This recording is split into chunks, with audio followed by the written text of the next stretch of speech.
BBC Sounds. Music, radio, podcasts. I'm Simon Armitage, and you're listening to The Poet Laureate Has Gone to His Shed. It's a shed tucked away in the Pennine Hills, where I'm busily working on a translation of the medieval comic debate poem, The Owl and the Nightingale. But as riveting as that sounds, I'm actually open to any kind of intrusion or distraction from anybody kind enough or brave enough to step across the threshold.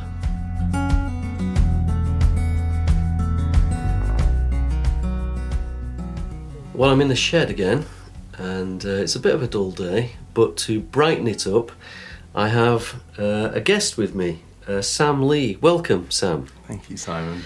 I sometimes think of myself as the hardest working person in the creative industry. Somebody once called me the poet who never sleeps, but by comparison with you, I think, you are an award-winning folk singer, musician, ornithologist, former survival expert, writer, conservationist, broadcaster, curator, activist, and many other things as well, I suspect. You make me feel like a work-shy, bone-idle, malingering lead swinger by comparison. I think I'm a dilettante, really. I just sort of casually skip from one title to another.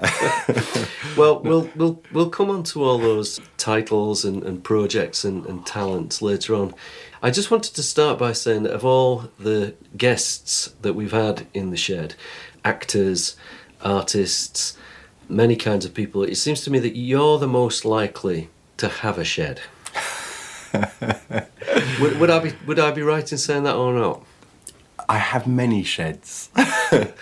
I would love to own my own, and particularly one as beautiful as this with this view, but I'm actually somebody who probably takes advantage of other people's sheds more often because I live in a little flat in London with not much outside space. So when you say take advantage of other people's sheds, what, to work in, to sleep in? All those and more. I'm an outdoors person, even though I live in the city, brought up in London. As much time spent outdoors, for me, the better. And the sort of people who have sheds are the sort of people I like to hang around with. Well, this is a kind of slightly luxurious, this one, with a good view, but I like that idea that the shed's somewhere halfway between inside and outside. It's not exactly roughing it, but you can open the door and feel as if you're still participating in the great outdoors. Yeah, I'm a great believer in the comforts, and I think the most fun thing is being outdoors, but being comfortable. And, this glass surround is like, you're protected from the chilly wind, which I'm sure you get plenty of here. You certainly do, especially when it's whistling through some of the knot holes in the wood, which we've bunged up with bits of cardboard. My work, predominantly in this shed, is the translating of a medieval poem, The Owl and the Nightingale. And I just thought I'd read a little bit from the poem, from my translation, hoping that would tip us into a discussion about this particular bird. So this is from very near the beginning of the poem.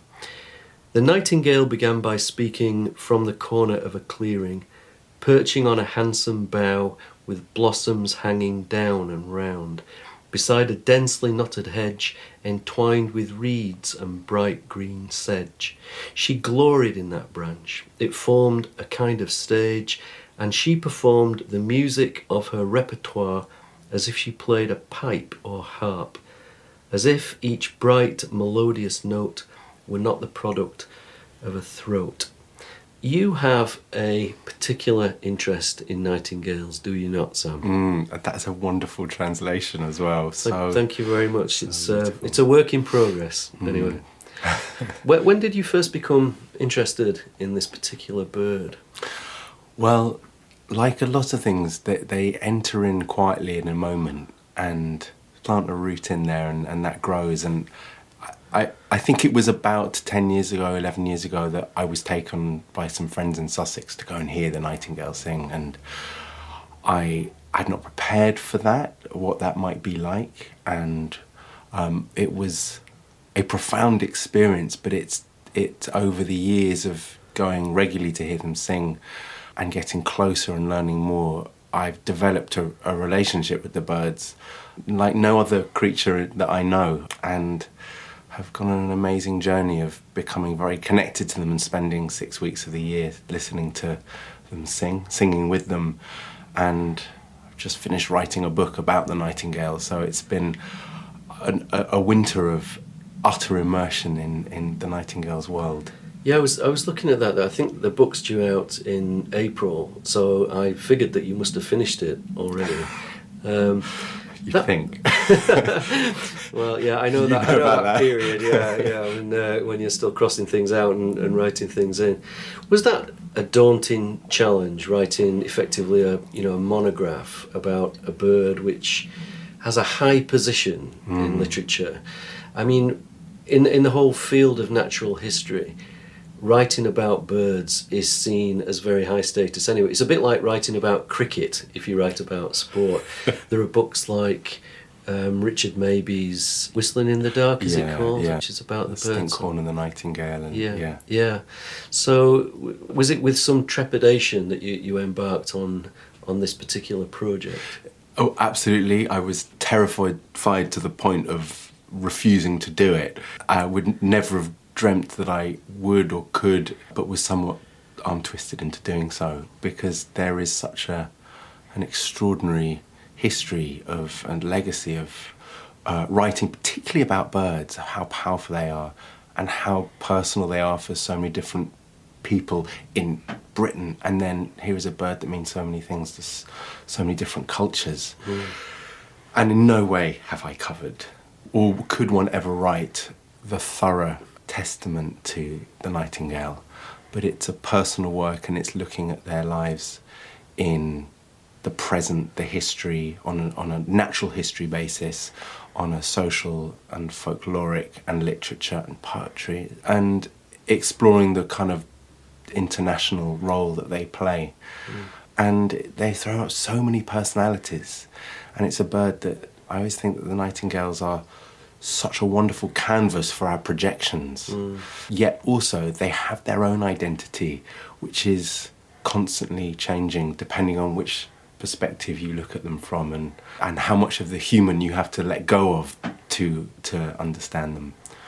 When you're talking about the bird receiving our projections, are you talking about the way in which for some people it's a very joyous, melodious bird, and for other people there's something quite melancholic about the song?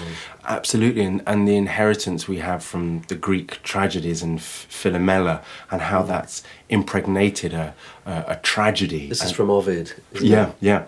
And the rape of Philomela and her transformation, and how that's evolved into the forlorn lover and those feeling the pain of the nightingale. But then the other side is there are so many cultures that also see an exuberance and joy and decadence and scandalousness to the bird, and how poetry and folklore and folk song sit so close, but sometimes almost as though they're talking about a different bird. Yeah, it's a very sort of licentious bird, isn't it, for some people? Very sensual, romantic, sexual. I think in T.S. Eliot it becomes a darker bird as well, in the wasteland.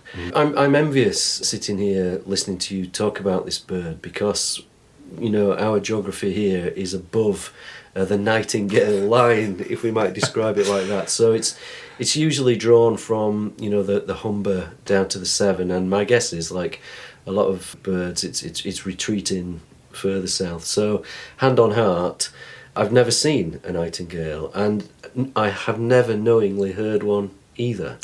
So tell me what this will be your last year, I hope. Yeah, well, maybe you can put that right for me one day. Yeah. Tell me what it's like going down into the woods to hear those birds. They do sing during the day, but their real song is the night song that happens from around 10:30 through till dawn, where they sing in the silence of the night to each other, very collaborative, a lot of interaction between the other males, but ultimately singing upwards and outwards to lure the females down. And I run these events to Sing with Nightingales, which are concerts with the birds, improvising with them, and I take musicians and an audience of around 30 or so people. And I always start the evening far away from the nightingale, out of earshot, around the fire. We eat and drink and share stories and songs and celebrate the bird through story. And then we go on a journey, which I do in single file, with no lights, no torches allowed. In the woods. In the woods, through the woods, in silence. And it takes about half an hour to walk downhill through these amazing coppice Sussex woods, down to where the 6 males live. Sometimes they're more, sometimes there are less. And as we approach, you hear that kind of distilled whistle, that kind of harmonic of what could be the wind in trees. And as it grows louder and louder, the group of us go into this other world as the nightingales, they take over. And as your poem tells of the kind of bunches of blossom, the blackthorn blossom, which at the early season glows white, they love that dense thicket, and we enter into that thicket and we're kind of consumed by the landscape in a way that, being somewhat blinded by night and being in a kind of almost meditative state of that silence, and using our ears and our noses and our feet to sense where we are and where we're going, you kind of fall down the rabbit hole of the, as it were. The health and safety forms for that tour must be a nightmare.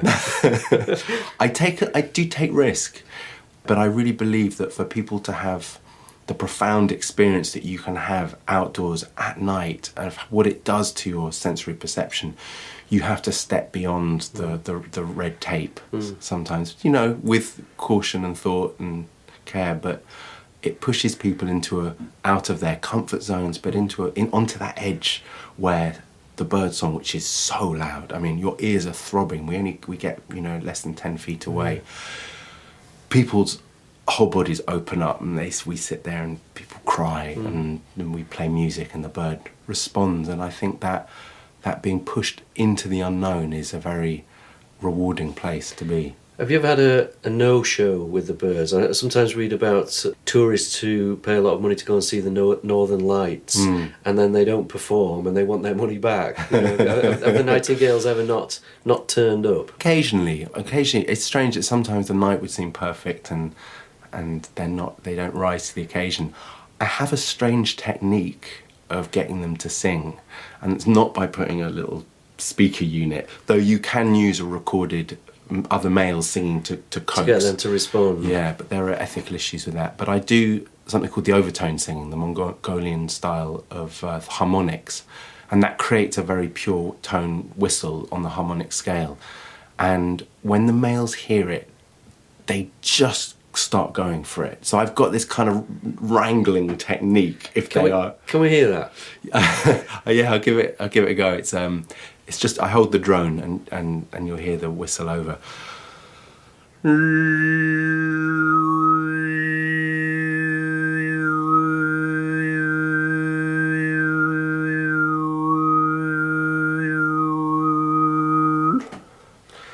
That's astonishing. I can confirm to people listening that we have not got a didgeridoo in the shed. So, it's the same idea. Yeah. And they go for that. Yeah, really. You can hear them kind of getting gruff in there. No, you can't really, but they'll start sending out their first responsive calls, and you can kind of call them in. They're so playful because the way they sing with each other, they have a call and response with the other males. There are 3 personalities in the nightingale. There's the collaborator, the ones who, like the males, the young ones particularly, sing with each other. Then there are the ones who are the agitators, and they try and disrupt the other male songs and are kind of like, trying to knock them off so they get all the attention from the females. And there are the other ones who just sing irregardless. And that's the sort of the scientific categorizing. But the young males, when they collaborate, you hear them sending a theme down the hedgerow from one to the other in the territory, 200 yards generally between at the smallest. And sometimes they'll do that, they'll pass it round, and then after a while they'll all 3 or 4 will come in at once on the same note and the same set of patterns in the same key, as though they telepathically know now's the time to all sing together. And amazing. Everyone's just, it defies belief. You've got to sign me up for this time. Absolutely. I'm definitely coming. How would you describe the Nightingale's song? Because, one of the great tests for writers has been trying to find a language for these noises. I quite often see for example, in John Clare and in Eliot and in Virginia Woolf, the word jug used as a noise. Jug, jug, jug, jug. Yeah. And because there are many hundreds of sort of phrases and subsets of phrases out there in the song. Yeah, you're right. They have their own language and vocabulary, and I think John Clare, in many ways, was the man who got closest in his onomatopoeic interpretation, which is one of the finest bits of poetry I know, really. And when coming to write about the bird song, it was the most terrifying part of it, because you've got this weight of the most, articulate men and women writing about in their own interpretation. How do I get close? And also that I have a rather strange thing of spending a lot of time. I have a sort of full-time relationship with the bird, and every night I go, there's another vocabulary that appears of words that it makes me feel. So I kind of write them out, and I'm like, what do they mean? I never could have felt like that about them, of what I thought he meant. So I throw them away, and every night's another vocabulary, and there's another sort of repertoire of, So, and I try and tackle that in the book and constantly fail. So I guess what you're doing down in the woods there at night is a contemporary version of the Beatrice Harrison performances. So she was a cellist, wasn't she? And I think in the 20s started playing concerts in her garden, and the birds started singing along with her, as it were. And these were recorded by the BBC and became incredibly popular. Is that right? Yeah. I mean, she was in many ways what took me from being just a listener to making a documentary for Radio 4 for the 90th anniversary of her first broadcast. It was the first ever live radio broadcast outside the studio. It was her and the Nightingale. And she pioneered that tradition that then became an annual live broadcast, which had a phenomenal response. 50,000 letters came into the BBC. Wow. And she became an iconic hero, and was part of the major upsurge in the RSPB's development. And she inspired me. In the making of that documentary, I went and took some musicians into the Nightingale's territory and started singing with them, as opposed to just being a listener, and discovered that interaction that she had that you don't notice is happening until you're there and you realise that response and that reciprocity that you can have with the bird. So I owe everything to her, and she's in many ways the British sort of, archetypal story of our relationship to the bird. And quite an eccentric relationship as well. Very much, for a woman in the 1920s to be, out in the dark with her cello. I mean, she was a very daring and radical, progressive character, and one of the great sort of campaigners for women's rights. So we owe a lot to Beatrice Harrison, more than just the Nightingale, but A lot of people, even if they haven't heard Nightingale singing, will have probably heard the wartime song A Nightingale sang in Berkeley Square. Am I right in thinking that you did some kind of reenactment event in Berkeley Square around that song? It was sort of Jeremy Deller of that song. It was the end of the Extinction Rebellion spring uprising of 2019, which was a kind of a turning point for a lot of us in seeing environmental activism take main stage. And we'd had 2 weeks of that, and the last event was the closing ceremony for that was something that I led with Extinction Rebellion in Berkeley Square. We just turned up, having years tried to hire it for £15,000 an hour and failing, obviously. I thought, well, we'll just turn up there and we'll do a ceremony for the Nightingale, for species going extinct like the Nightingale, which will be gone from this country in 25 years, we expect, along with many others, and pay attention to the local species in Great Britain that are struggling so badly. We're having a nature crisis in this country. And so we gathered, 1,500 people turned up. I rewrote the song, and we sang this kind of revised anthem, singing about the power of us as a community and our imagination to actually bring nightingales. And all 1,500 of us downstreamed Nightingale's song and filled the square up with bird song, and it suddenly came to life. Yeah. I think I read somewhere, it might have been in Mark Cocker's Bird Britannica, that that song was written by Maschwitz and Sherwin in 1939, and he says that it's unlikely at that time that anybody was hearing nightingales in Berkeley Square because they'd pretty much disappeared from all the cities by that time anyway. Yeah, it was a fantasy idea, yet at the same time, It was sort of a wartime song, wasn't it? Yeah, Vera Lynn made it famous. She did the archetypal version, and yet there's this kind of like, well, there were nightingales in Hampstead 200 years ago. There would have been nightingales in Mayfair, not that many, decades before, but what's happened in Mayfair is what's happened in the rest of the country, that their habitat is no longer possible. Yeah. Ironically, Berlin has the same number of nightingales live in Berlin as they do in the whole of Great Britain. Is that right? Yeah, because it's such a wonderfully green city with the right habitat. They're all over the place. Tiergarten, they're singing from traffic lights. It's a radical vision, but actually it's not impossible if the UK was to learn how to create space for them that we could enjoy too. I'll have to go back to Bowie's Berlin trilogy and see if I can hear a nightingale somewhere in the background of Low. Or I'm just going to read a little bit more of the poem because I wanted to ask you about some of the other characteristics of the bird as they're handed down to us, and maybe some of the mythology as well. Now, this is the owl. In the poem, they're sparring against each other, these two birds. It's very adversarial.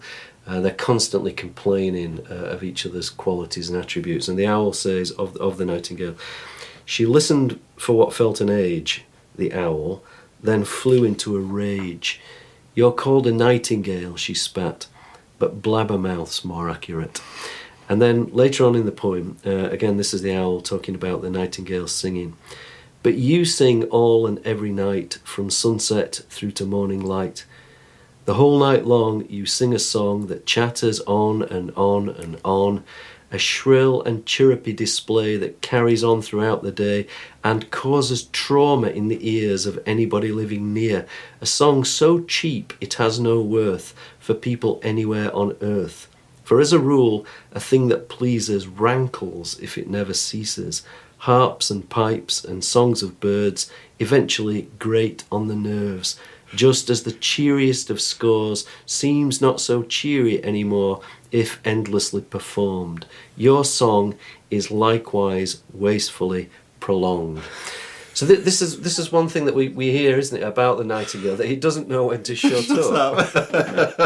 Is that true down in the woods? That Oh, well, utterly. I know I might count myself amongst many people like the nightingale who never know when to shut up, and that's why we're so much of us in them. Yeah, I mean, I have the advantage of being able to say, "Show's over, guys, let's go," before people go from that sublime state to, "Okay, we get it." And what's about this idea that, it only sings at night? That's not true, is it? No, really? It's not true. But the night song is different from the day song, and the day song is obviously in competition with all the other birds and all the other noises, where you have this. I always say that the power of the night song, and in many ways where I would disagree with that, is that if you go into the nightingale's realm, come to listen, as opposed to just being like a French farmer having to live with them for 6 weeks, more than just every night keeping them awake. What I always think of the nightingale as being the great decorator of silence, and in that sense, it's like a symphony, and it's like a Mahler. You can sit there for 9 hours, and I've only once tried it, of just really becoming part of that song, and it's an amazingly powerful meditation on silence, about how everything they do, like any great sculptor or musician, are trying to craft round that sense of the negative space. Yeah, that's what seems to infiltrate a lot of the writing on Nightingale's song, that it's often about when it stops and when your ideas and senses and thoughts and feelings come flooding in to fill that gap. There are two other Nightingale characteristics that, since you're our Nightingale expert sat here now, Sam, it's sometimes said of them that they will press their chest or their tiny little nightingale heart against a thorn or a barb to provoke a more sort of exquisite sadness. Is this just an antique myth, do you think? Yes, and long may it survive. We're not going to dispel that today. No, I mean it's one of those amazing visions that comes from Persian poetry, particularly Hafiz, if I got that name right, who's great. All the great Persian writing speaks of the nightingale's love for the rose, and Oscar Wilde in his story speaks of that same kind of passion and pain and their relationship. And when you go into a blackthorn bush and you get near it and you realise how painfully sharp those blackthorns spike, you're like, how can they live in that bush without being pricked at some point?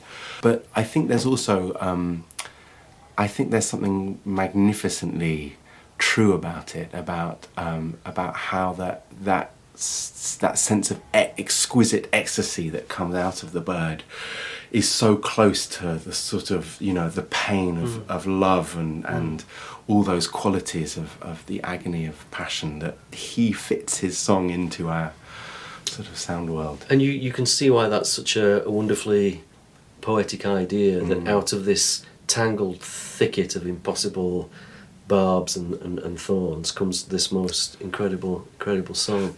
What great piece of work hasn't come out of a thorn bush or a shed?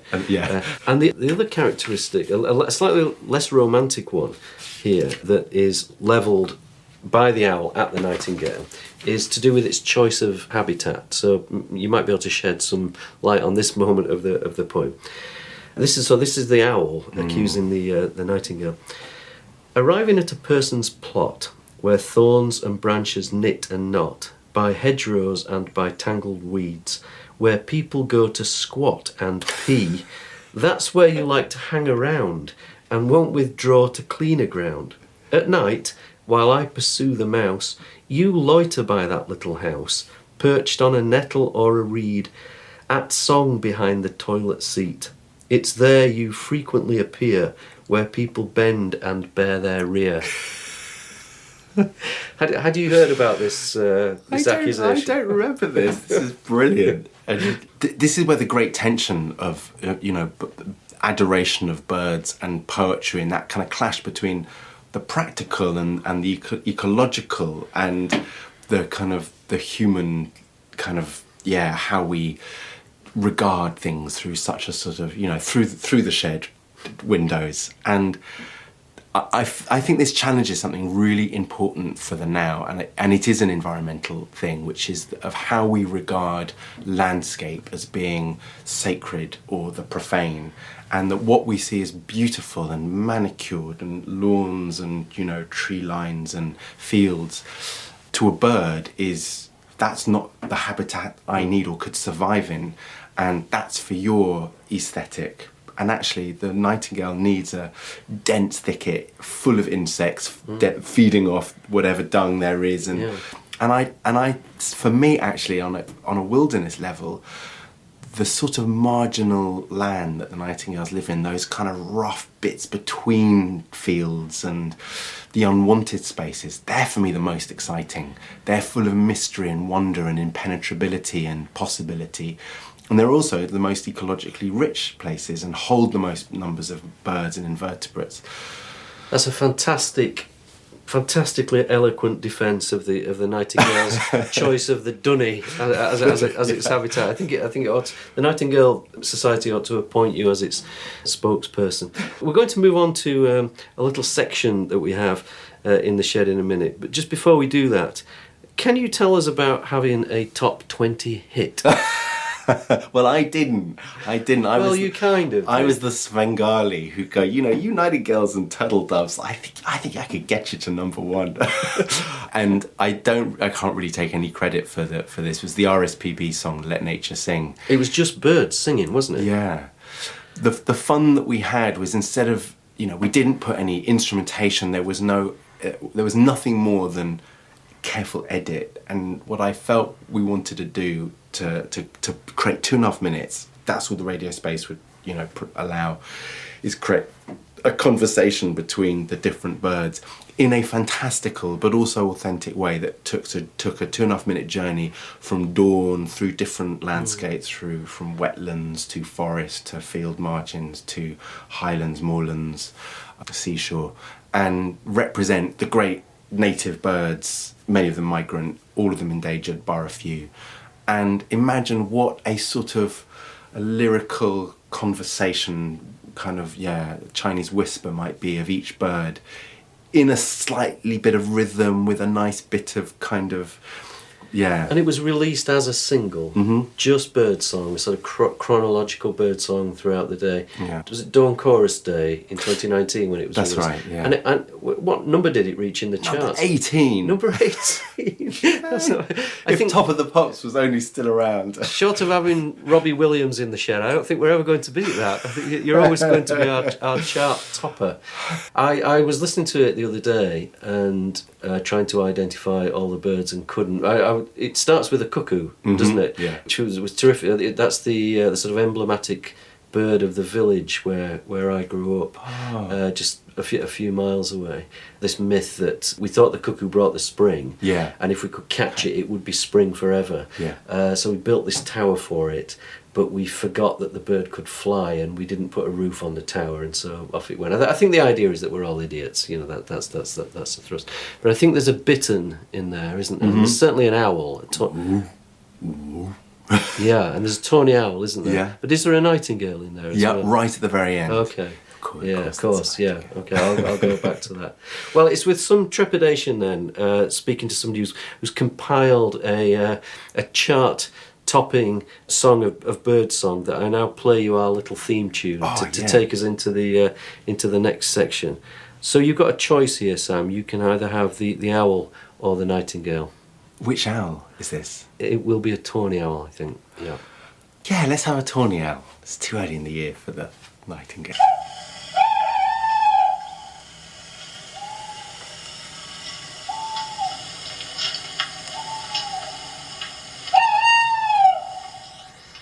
Probably more of an album track, that one. So this is just what we call the one or the other section, one or t'other section. I'm just going to give you some choices. You can make your selections, okay? Day or night? Night. Town or country? Country. North or south? South. Land or sea? Land. Heaven or Las Vegas or Four Calendar Cafe? This is a Cocteau Twins question. Do you want to come back to that one? Yes, okay. please. The sun or the moon? The moon. The past or the future? The future. Bagpipes or bodhrán? Bagpipes. Rook or crow? Rook. Elm or oak? Elm.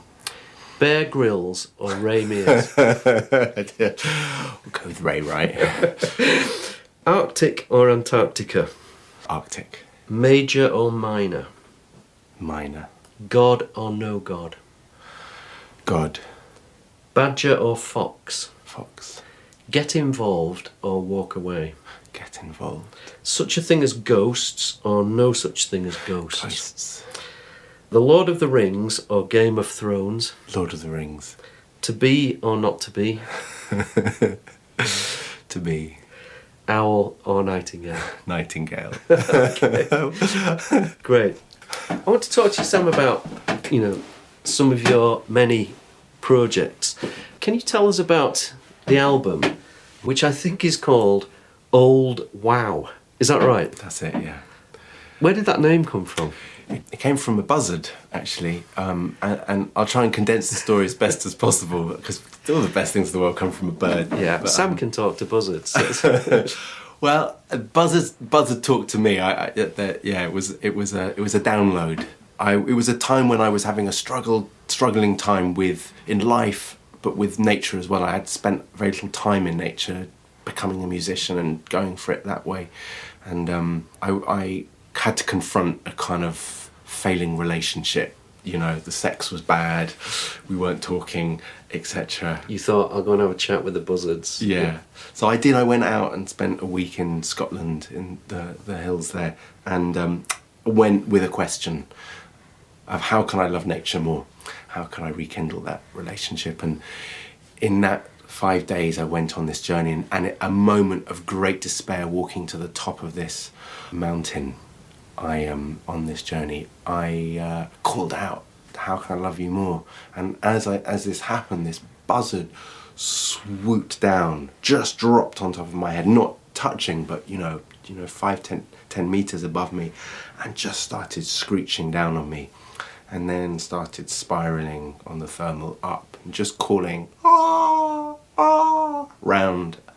And it was the kind of moment of recognition that the land was alive, and I could understand, and it could understand me, and we were all connected. And in that moment there was that sort of, what is this greater power, the God, or is there God, is there no God? And I'm not a God person, but I believe in something more great, and a kind of an energetic power. And that came to me, the name for me that came was Old Wow, and it stuck, and I wrote it into a poem, and then it took out of the poem into a song that became the title of the album. You're a folk singer, and you are a collector of old songs, aren't you? Yeah. Can you just explain or describe your approach to collecting that work, and why you've taken that approach? Well, I've spent, and I haven't done it so much in the last 12 months, maybe 1 or 2 trips, but I've spent 15 years quite intensively travelling around a lot in Ireland and England and Scotland, with the Irish travellers, the Scotch travellers and the English gypsies, seeking out in caravans and halting sites and backs of council estates the last of the elderly members of those communities who still remember from their time growing up round the campfires, in the caravans, travelling, being brought up on the land, the inherited oral tradition songs, the folk songs. And they are the last custodians of oral tradition, really in many ways in the UK, bar the Home Valley and the carols, the Sheffield carols, and the Copper family in Sussex. But really they're the ones who have this unbroken, undocumented oral tradition, and that songs that go back thousands of years, sung generation to generation. And as I say, it's the age of extinction, and they are the endlings of that tradition. And I've, in the 15 years, recorded several hundred of these old singers and thousands of hours of incredible songs and fragments of songs and ballads, but so many of which speak of that relationship to the land and to an older way. And I've recorded them, and I have this archive, but really it was a way of coming into contact and coming into an exchange of that passing on that for me is so important. The most beautiful things in this world are exchanged from person to person. They can't be bought, and these old characters are some of the richest wisdom keepers that I'll ever meet, and having the privilege of spending time with them and hearing their songs and hearing their relationship to the songs has been the greatest teaching as a singer. Of what to sing, but also how to sing them. And are these mainly songs that are not written down? They're just handed on generation to generation through singing, oral tradition. Of all of the people I've met can't read or write, for starters. They would have been written down in a broadside perhaps at one point, but some of the more common songs go back 1,500 years and are ballads that come from Scandinavia or Europe or pre-Christian. There's an immense wealth of history within them. And are these the songs that make it onto your albums? Yeah, the first two very much. This one, some of them are more well known from singers that I didn't collect, but songs that for me, the album is very much a repertoire of songs that for me have a devotional element to them, and broken into this heart, hearth and earth theme of songs that connect in with those qualities, that capture relationships to our sense of home and our sense of community and relationship to the earth. I wondered at one point whether what you do is in some ways the equivalent to what I do with old medieval texts. I mean, this particular poem, there are 2 manuscript copies of, and we don't know who wrote the poem.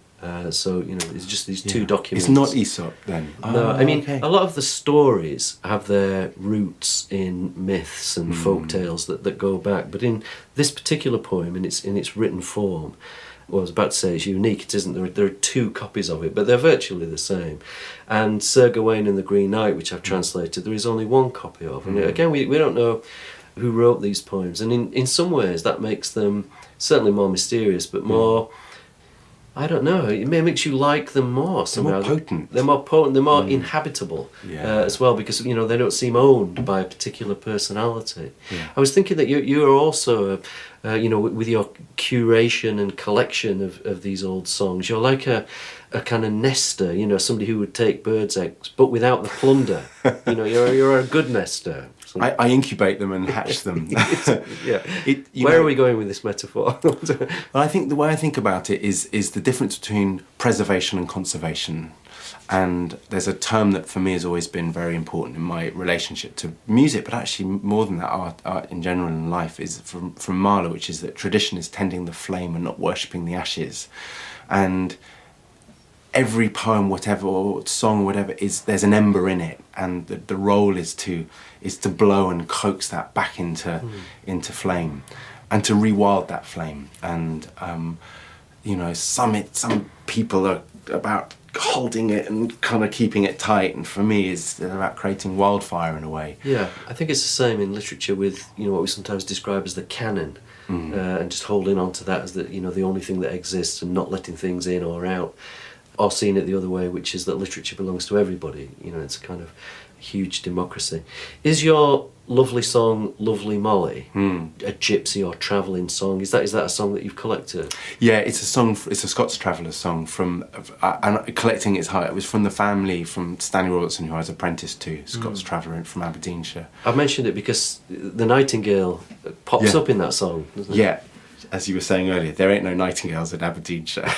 And that family who's been singing it for 100 years, hundreds of years, never heard a nightingale. Yeah, it's a beautiful song. Yeah, are you able to sing a bit of that song, Sam? Yeah, with pleasure. Thank you for asking. I sing a verse and a chorus because it's good. 10 minutes of slow singing. We've steamed up the shed, haven't we? Leathering too much. I don't know what the neighbours will think. I don't know what I think we're up to in here. Got a little sauna going in the garden. I once was a ploughboy, but a soldier I'm now. I courted lovely Molly as I followed the plough. I courted lovely Molly from the age of 16, but now I must leave her and serve James the King. Oh, Molly, lovely Molly, I delight in your charms, and there's many a long night you have laid in my arms. But if ever I return again, it will be in the spring, where the mavis and the turtle doves and the nightingale sings. Oh, fantastic. Not only have you got a beautiful voice, you've got an incredible memory. I'm always in awe of people in the singing tradition, just to be able to store all those words. I mean, I should be able to get up on a stage and recite my poems, and I can't. I haven't the first clue. I don't know how they start, how they finish, or what goes on in the melody. middle. All it needs is a good melody. You'll be fine. Yeah. I've got loads of great melodies if you ever need. I've got to ask you, partly out of jealousy, about working with Elizabeth Fraser from the Cocteau Twins, who I followed religiously through the 80s and the 90s. There's the most astonishing video on the internet of you singing with Elizabeth. I think the song's called The Moon Shines Bright. Is that also a traditional composition? The song is fragments that I recorded off an English gypsy who's still alive, 93 years old, down in Hampshire, Frida Black, who had fragments of this very ancient carol, gypsy carol, and where there were gaps I've written in what I've written to be a kind of contemporary blessing song. And within that there is Elizabeth singing 2 verses of the Will You Go Lassie Go, the Blooming Heather. It's great. Yeah, that's right. There's a lovely moment in that film where whoever's on the camera has caught you staring at her as she starts to sing. It's a really beautiful song. I once interviewed Elizabeth Fraser. Not many people know this, but I was a Radio 1 DJ for 2 hours on National Poetry Day, I think in sort of 95 or 96. So on the Mark Ratcliffe show, Mark was away. I was supposed to be their literary correspondent on that show, but I just used to go in and giggle. And then one day they said, Mark's off, it's National Poetry Day, you come and do it, and you can interview some guests as well. So I interviewed Damon Albarn from Blur, who'd just flown in from the States and was very sulky and sat with his feet on the table. So essentially I interviewed the bottom of his Doc Martens, and then Elizabeth Fraser came in. She was very nervous, and she brought with her this notebook that she kind of wanted to show me and kind of didn't want to show me. And it was like she brought a book of spells or something like that. And she has got this sort of magical aura around her. She's a sorceress. A sorceress, yeah. She's a spellcaster, and that's And you are under her spell in that moment in the film that I'm talking about. Right, yeah. I mean, and the agony was that by looking at her, would I break the spell? Yet here is one of the greatest singers in the entire world, singing one of my favourite songs in the world, and how can I not open my eyes to her singing? But knowing how tender and sensitive she is, and many times in the takes was she thrown off, and it was that kind of, do I look, don't I look, do I close, I can't close my eyes. Because you don't want to break the spell, do you? Yeah. And interestingly, she doesn't record, she doesn't do public appearances unless they're staging gigs with Massive Attack or and there's a secrecy in that. You can hide on a big stage that size, but something as revealing as a video like that. I agree. I think that the power of the folk song was what allowed her to do that. Because she'd made herself very vulnerable, I think, in that video, hadn't she? But you don't own a folk song, and you can never put yourself in front of it. There's a power that it gives you, a sort of permission that it gives you to sing, and that's why I have the courage to sing, and actually that's why I think she agreed to do that song with us.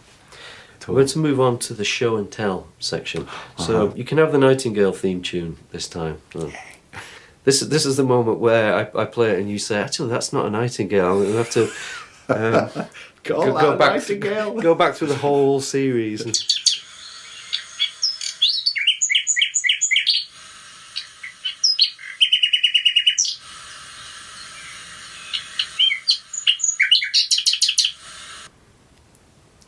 That was our girl. Our boy. Yeah, and and I wouldn't change it, but all the old writers thought of them as females. Well, interestingly, in the poem, in The Owl and the Nightingale, both birds are female. Yeah. But it's just the males that sing like that, is it? Okay. Yeah. What's your show and tell? Can I go and zip it? Yeah.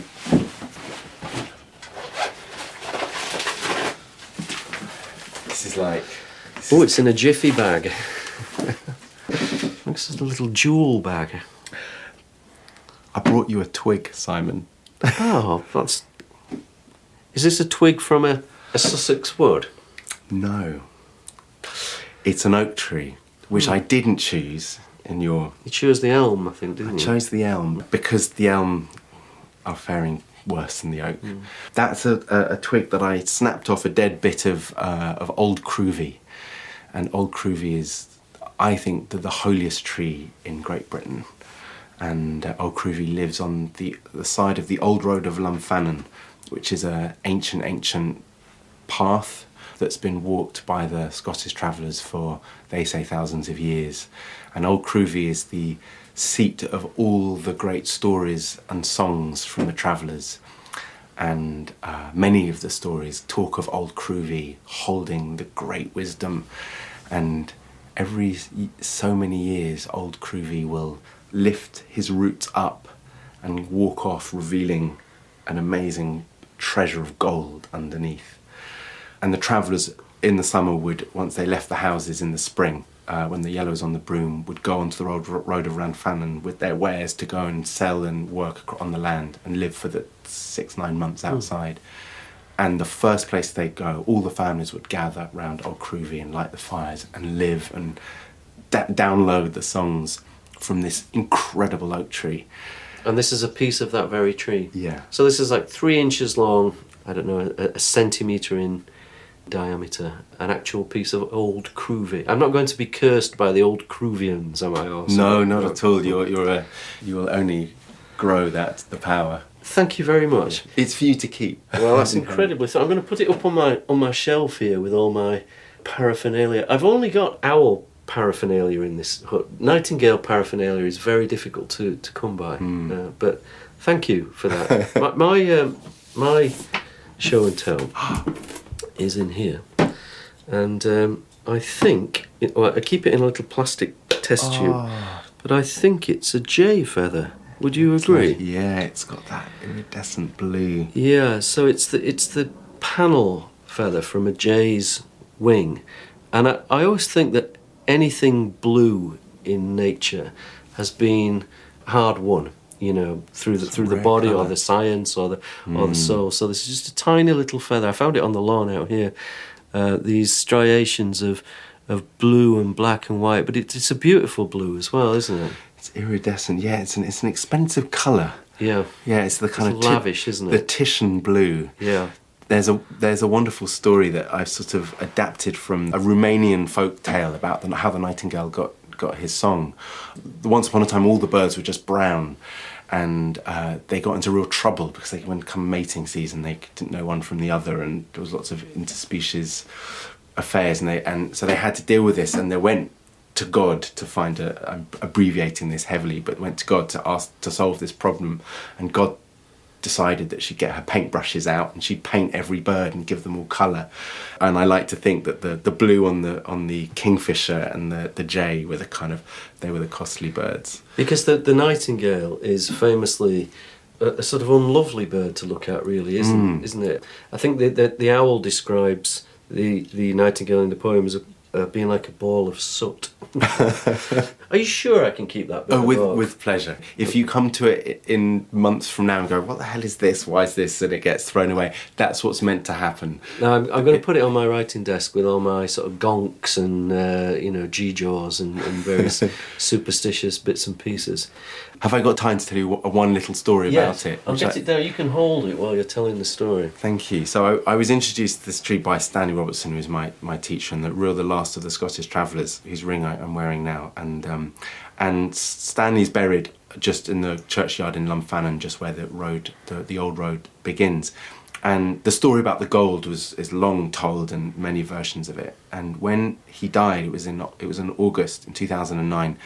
And after his funeral, we all the funeral party and the family walked up to Old Cruvy to sing his songs and pay our respects. And when we arrived at Old Cruvy, carpeting the mossy, grassy ground around the roots were golden chanterelles as this gift to us, that the tree gave us that actual gold, and we picked these mushrooms and cooked them up the next morning and ate the gold from Old Cruvy. Wow. So true to story. there is gold. Fantastic, absolutely fantastic. Thank you very much. I can't let you go, Sam, without asking you, since you're captive in the shed. I mean, I have literally locked the door to stop it blowing up, and so you're captive. I can't let you go without asking you to sing a song. And I've got a hunch that you know a song from round these parts, don't you? Although I'm not from round here, I kind of have to ask your permission. Can I sing this song? This is the home firth anthem, isn't it? Or we call it Pratty Flowers. So a song that has its roots in a village just 2 or 3. Oh, you can see the top of it over there, 2 or 3 miles away. Before you sing, would you like to wet your whistle with a little bit of Laureate sherry? Oh wow, yes, please. So I know, because I know you're into your traditions and your heritages. Oh, now this is very fascinating, Simon. What do you call this glass here? This design? Well, I wouldn't call it a schooner, because when I went to Jerez in Spain to choose my Laureate sherry, they were very sniffy about the schooner. The reason why I ask is Stanley Robertson, my teacher, whose twig I gave you. Yeah. This little glass, when I first went to meet Stanley to start my apprenticeship, he took me up this road and led me through quite an involved initiation ceremony and gave me many talismans, including the ring, including a few other things. And he gave me one of these glasses, exactly the same. Mm. And his request was, every time I learnt one of his songs, I would fill this glass up with water or sherry. He was not a drinker. And I was to imbibe the song. Mm. And that's how the song would be taken in. But you didn't keep the song inside. The songs were always out and around you. They weren't in your head. You had to tune into them. But this was and I still have the vessel. Mm. And so if I'm to drink this and sing the song, I'm actually imbibing the song. Cheers. Cheers.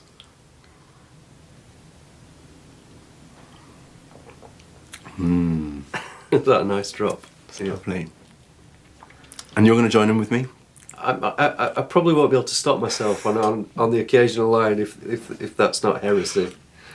It should be me joining in with you on this, but here goes. Abroad for pleasure as I was a-walking, it was on one summer's evening clear. There I beheld a most beautiful damsel, lamenting for her shepherd dear. Lamenting for her shepherd dear. The dearest evening that e'er I beheld was ever with the lass I adore. Will thou go fight yon French and Spaniards? Will thou leave me thus, my dear? Will thou leave me thus, my dear? No more to yon green banks I will take thee, with pleasure for to rest thyself and view the land. But I will take thee to yon green garden, where those pretty flowers grow. Where those pretty flowers go. But will I take thee to yon green valley, where those pretty flowers grow. Where those pretty flowers grow. I'm no Elizabeth Fraser. Oh, that was great, Sam. Thanks Thank you, so Simon. much. Thank you. So you are social distancing and self-isolating. What could be better to pass the time than a hastily compiled, timely lockdown listen comedy Corona cast as Jake Yap, John Holmes, Salma Shah, and Nat Tapley drop in on comedians who simply have nothing better to do than talk to us over their shonky internet connections. But in my kitchen, I have to be quite close to my daughter. It's quite hard. Here is Miranda's guide. It's in a grey colour. I want to say slate. Can I say slate? Nope. No? I'll say it all again, don't worry. Now wash your hands. A warm, we're all in it together cast, hooking everyone up, not in a Tinder way, social distancing, across the nation. Subscribe on BBC Sounds.